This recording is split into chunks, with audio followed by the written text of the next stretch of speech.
On peut le faire en lisant, on peut aussi le faire en construisant soi-même un bateau miniature. Pendant 8 ans, un tailleur bruxellois a construit la maquette du plus grand voilier qui ait jamais navigué. Le résultat est assez extraordinaire. Voyez plutôt.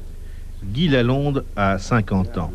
La journée, il coupe des costumes. Le soir, les week-ends, les vacances, il taille le balsa, ce bois tendre qu'il façonne pour donner corps à ses rêves. Et le plus beau de ses rêves est dans son living. Il est terminé depuis quelques mois. C'est le Preussen.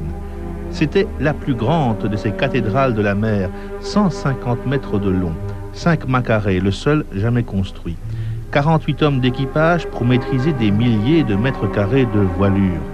Sur la route de Valparaiso ou de Tacoma, par le Cap Horn, pour charger du guano ou du nitrate et ramener cette odorante cargaison sur Hambourg. 13 nœuds de vitesse moyenne. Les pétroliers qui font le golfe Persique en 1988 ne vont pas plus vite.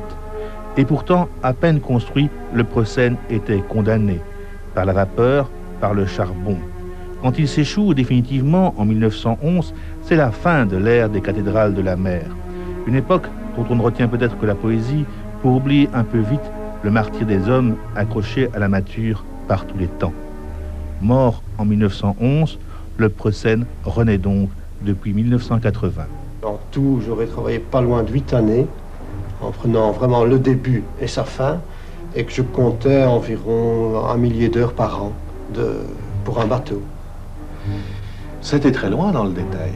J'ai été le plus loin que je pouvais, parce que ce bateau m'a vraiment passionné.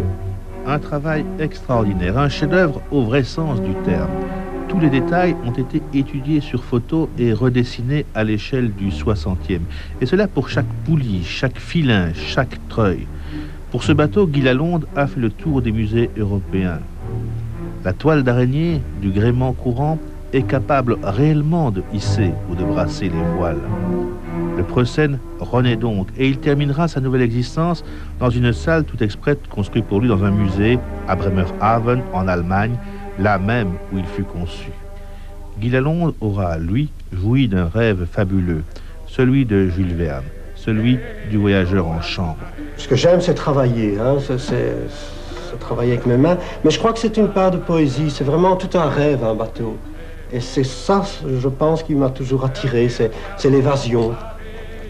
Et puis ça représentait pour moi, oui, l'évasion, et quand je me mettais à mon établi, c'était autre chose, je partais dans une aventure chaque soir.